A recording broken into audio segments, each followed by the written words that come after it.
Hi friends, welcome back. तो भाई news देखो, न्यूज़ है बेटी भागी तो शेख ने मोदी को मिलाया फोन, कहा बेटी दिलवा दो बदले में दे देंगे हथियार तस्कर।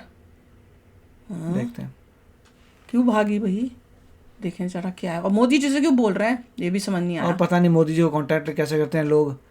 फोन पे अगर कोई करते तरीका तो होंगे। हम भी कांटेक्ट करते हैं। हाय ना हमारे आई से डोंट थिंक इतना आसान काम है मोदी जी को कांटेक्ट करना, बट लेट्स सी। पता नहीं कोई बड़ा टॉप का कोई शेख वेक होगा हो भी वहाँ का, सकता क्या है। पता।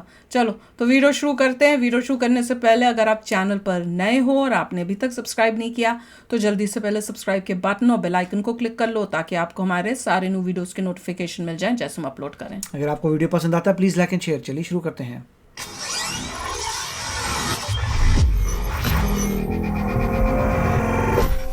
क्या कहानी है भाई? हुआ क्या है? किसकी बेटी भाग गई? क्यों भागी? कहाँ भागी? इनकी बेटी है। नमस्कार, मैं हूं आपके साथ राखी लांबा। आज जब भी दुनिया में कोई घटना होती है तो सबसे पहले पीएम मोदी को याद किया जाता है, फिर चाहे रूस और यूक्रेन का युद्ध हो या फिर कोरोना। पीएम मोदी पर दुनिया को इतना भरोसा है जितना सुदामा को कृष्ण पर। जैसे हारे का सहारा श्याम है, वैसे ही दुनिया के लिए हारे का सहारा पीएम मोदी का नाम है। यही वजह है कि मुस्लिम देश जिसके पास धन दौलत की कमी नहीं, हथियारों के जखीरे हैं, जिसकी बात मुस्लिम कौम मानती है, उस देश के शेख ने मुसीबत आने पर पीएम मोदी को याद किया, क्योंकि शायद शेख को भी पता था कि मोदी है तो मुमकिन है। हालांकि ये वाकया पुराना है, लेकिन भरोसा आज भी पीएम नरेंद्र मोदी पर वही है जो सालों पहले था। पीएम मोदी के सख्त फैसलों और उनकी दोस्ती का लोहा पूरी दुनिया में माना जाता है। वो जिस भी देश के साथ दोस्ती करते हैं उस देश का साथ कभी नहीं छोड़ते। यही वजह है कि जब श्रीलंका पर आर्थिक संकट मंडराया तो उसने भी भारत की तरफ बड़ी उम्मीदों के साथ देखा। ये तो फिर भी दोस्ती के चलते पीएम ने किया। प्रधानमंत्री को दुश्मन देश पाकिस्तान की भी मदद करनी पड़ती है। पाकिस्तान की तरह एक और मुस्लिम देश है, लेकिन वो पाकिस्तान से कहीं ज्यादा शक्तिशाली है। और फिर जब इस देश के शेख पर आफत आई तो उसने प्रधानमंत्री नरेंद्र मोदी से मदद मांगी। हम बात कर रहे हैं दुबई की और वहां के शासक और प्रधानमंत्री शेख मोहम्मद राशिद अल मखतूम की। अपने देश की सुरक्षा और आर्थिक स्थिति के लिए तो भारत की तरफ कई देश देखते हैं, लेकिन दुबई के पीएम ने भारत से अपने घर की इज्जत को सुरक्षित रखने के लिए मदद मांगी। ये किस्सा साल 2018 का है, जब प्रिंसेस लतीफा अपना घर छोड़कर भारत आ गई। उन्हें राजनीतिक संरक्षण के लिए भारत सबसे उचित जगह लगी। खबरों के मुताबिक शेख अपनी संतानों का जीवन अपने तरीके से चलाना चाहता था और भी कई राजकुमारियां थी जिन्हें शेख ने बंदी बनाकर रखा था। एक आजाद जीवन जीने के लिए लतीफा अपने घर से भागी। लतीफा दुबई के पीएम की 30 संतानों में से एक थी। 30 एक रिपोर्ट के मुताबिक सबसे पहले लतीफा ने साल 2002 में दुबई से भागने की कोशिश की। लतीफा अपने पिता से बगावत कर दुबई छोड़ना चाहती थी। उस वक्त राजकुमारी नाबालिग थी। तब लतीफा ने प्लान किया कि वो किसी भी तरह से ओमान पहुंच जाएंगी और वहां से वकील की मदद लेकर अपनी बहन शमशा को छुड़ाने की कोशिश करेंगी। लतीफा की बहन शमशा ने भी भागने की कोशिश की थी, जिसके बाद उसे कैद कर लिया गया, लेकिन लतीफा की कोशिश सफल नहीं हुई और शेख के लोगों ने लतीफा को पकड़ लिया और उसके साथ ही लतीफा पर निगरानी भी रखी जाने लगी।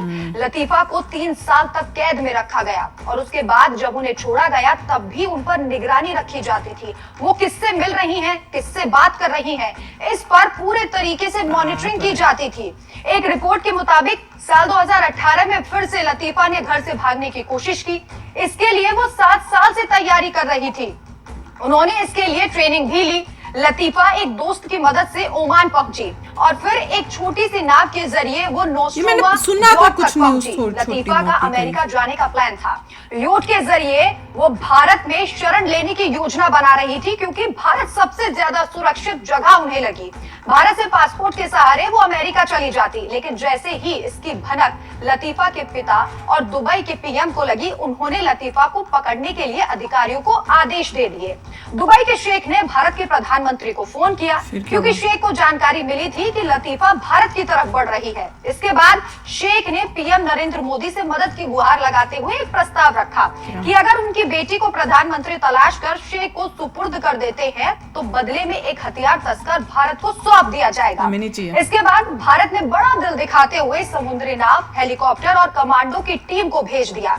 नोस्ट्रोमो योट जहां से लतीफा भागने की फिराक में थी, वहां से भारत सरकार के अधिकारियों ने लतीफा को दुबई के अधिकारियों को सौंपा, जिसके बाद दुबई के शेख ने पीएम नरेंद्र मोदी की जमकर तारीफ की। तो कहता हेल्प कर देते भागने में। ये क्या न्यूज़ है? आई डोंट लाइक इट यार। ये क्या न्यूज़ है? मुझे लगा मोदी जी ने बल्कि जो है लतीफा की हेल्प की होगी भागने में। ये तो उल्टा हो गया यार। देखिए, एक पेरेंट जो है फ़ोन करता है, मोदी जी को बताता है कि मेरी लड़की जो है भाग गई है घर से, तो उसको ढूंढना है। तो मोदी जी ने उस लड़की को ढूंढा है और वापस कर दिया उसके फादर को। यार 30 बच्चे वाले और जो बेटियों को इतना कंट्रोल करते हैं, जरूर जबरदस्ती की शादियां करनी, लाइफ खराब करनी, वो नहीं करना चाहती होगी शादी, ऐसा कुछ होगा। जो भी हमें एग्जैक्टली पता नहीं, मगर इतना है कि मोदी जी ने पकड़ के वापस किया कि घर से बच्चा भाग गया था। जो बच्चे घर से भाग रहे हैं उनको पकड़ के, अरे एडल्ट हो गई ना, अब तो एडल्ट हो गई थी। पहले बोल रहे हैं कि भागने की कोशिश की थी तब नाबालिग थी, अब तो एडल्ट हो गई। अगर वो भागना चाहती, उसकी एक और कह रहे हैं एक और बेटी थी, वो भी भागना चाहती थी, उसको भी पकड़ के फिर जेल तो नहीं, वो क्या कह रहे, बंदी कर दिया। उस टाइप से कुछ करा होगा कि भैया घर से कमरे से बाहर नहीं निकलना या कुछ उस टाइप से। तो पर ये डिटेल पूछनी है कि भागना क्यों चाहती थी, वहाँ पे हो क्या रहा था जिस वजह से वो भागना चाहती थी। बहुत कंट्रोल था, जैसे बोलते नहीं है वुमेन्स को फ्रीडम नहीं है, उस वजह से भाग रही होगी। ऐसा कोई चक्कर होगा। अब जहाँ पे दुबई की बात कर रहे हैं, वहाँ पे डेमोक्रेसी तो मोदी जी आपने क्यों उसको पकड़ लिया? और अगर किसी के 30 बच्चे हैं तो फिर यही है चक्कर सारा।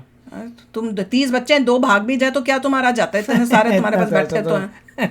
ऐसा तो नहीं होता, मगर ये न्यूज़ पता नहीं, मतलब चलिए मोदी जी ऐसा कुछ मैंने सुना ये था, बात हुई, पर ये मुझे नहीं पता था मोदी जी ने हेल्प करके भेज दिया। फिर ये जो शेख है जो भी बोल रहा था कि हमने भेजना है वो दे दिया, फिर वो जो भी बोला पता नहीं दिया नहीं क्या दिया, बोला एक हथियार क्या बोल रहे थे, देना क्या वापस क्या बदले में क्या देंगे? हमें क्या चाहिए? हमें तो चाहिए ही नहीं, हमें क्या जरूरत है उनके हथियार तस्कर की? नहीं, ये तो उसकी बात नहीं है कि कोई और बात होगी। अगर मोदी जी ने हेल्प की होगी तो हो सकता है कोई और वजह हो वो लड़की की भागने की, और मोदी जी को लगा हो जो हमें नहीं पता कि उसको बेटर वही है कि वो कोई रीजन होगा मोदी जी को कि वो बच्ची सेफ नहीं होगी, उसको पकड़ के पेरेंट को वापस दो जिससे सेफ तो रहे। क्या पता भैया, अगर आपको डिटेल्स पता है तो बताओ। मैं तो शॉक में चली गई। एग्जैक्टली मैं पता नहीं है प्रिंसेस के किस हिसाब से कितनी राइट्स हैं, कितनी पावर्स हैं यूएई में, मगर जहाँ पे वैसे तो इतने अमीरों नहीं है वहाँ पे तो ऐसे होता है। वैसे तो इतने अमीरों की तरह रहती हैं ये सब। वो तो है। इतना पैसा कहीं भी खर्च कर दो, वो भी कर दो।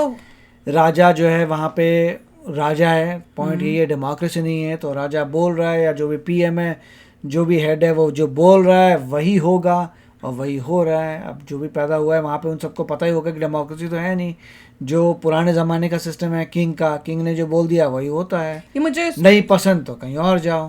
कहाँ जाओ? वो तो वापस पकड़ा के वापस बुंगवा लेते हैं। प्रिंसेस वगैरह के लिए डिफिकल्ट है, साधारण इंसान तो पढ़ाई लिखाई करके कहीं और जा सकता है। वो तो है भैया, पूरा डिटेल बताना कि मोदी जी ने क्या हेल्प की थी। हेल्प की होगी मोदी जी ने, क्योंकि अगर उनसे कोई मांग रहा है हेल्प तो उन्होंने कहा ठीक है तुम्हारी बेटी है, तुम्हें रिटर्न कर देंगे। आई होप कि उनको ऐसा लगा हो कि बेटी गलत कर रही है इसलिए की हो हेल्प। नहीं तो मेरे को तो लग रहा था लड़की को सपोर्ट करना चाहिए भैया। बेचारी कब से ट्राई करी थी भागने का, उसकी भी तो लाइफ है। अब मैं समझा कि उनके पास फोन नंबर कैसे आया मोदी जी का। कैसे मतलब उस पोजीशन पे थे कि डिप्लोमेटिक उनके फोन नंबर था। पता नहीं पता चला। मैं यही सोचा था कोई शेख है, फोन नंबर कहाँ से आ गए? मुझे तो लग रहा था हमें भी भेज दो ना मोदी जी का फोन नंबर। अब समझ आया क्योंकि वो डिप्लोमेटिक लेवल में थे, उनके पास ऑलरेडी फोन नंबर थे मोदी जी के। ओके, मुझे लगता है हमें अंदर की बात नहीं पता, मतलब पर्सनल फोन नंबर नहीं होता, गवर्नमेंट का फोन नंबर है, मगर अगर वो कॉल करें तो उनको पता है कि यूए की हेड कॉल कर रहे हैं तो इमीडिएटली वो वहाँ पे उठा लेते हैं। वह बताना कि क्या आगे स्टोरी एक्चुअली में क्या थी। ये तो मेरे को बड़ा अजीब सी स्टोरी लगी है यार। तो चलो चलते हैं, मिलेंगे नेक्स्ट वीडियो में बहुत ही जल्द। Till then take care and bye bye. तो अगर आप मेरे इस चैनल पे नए हो तो जल्दी से सब्सक्राइब के बटन को हिट करो और बेल आइकन को क्लिक करो ताकि आपको मेरा जब नया वीडियो मैं लगाऊं आपको उसके बारे में जल्दी से पता चल जाए।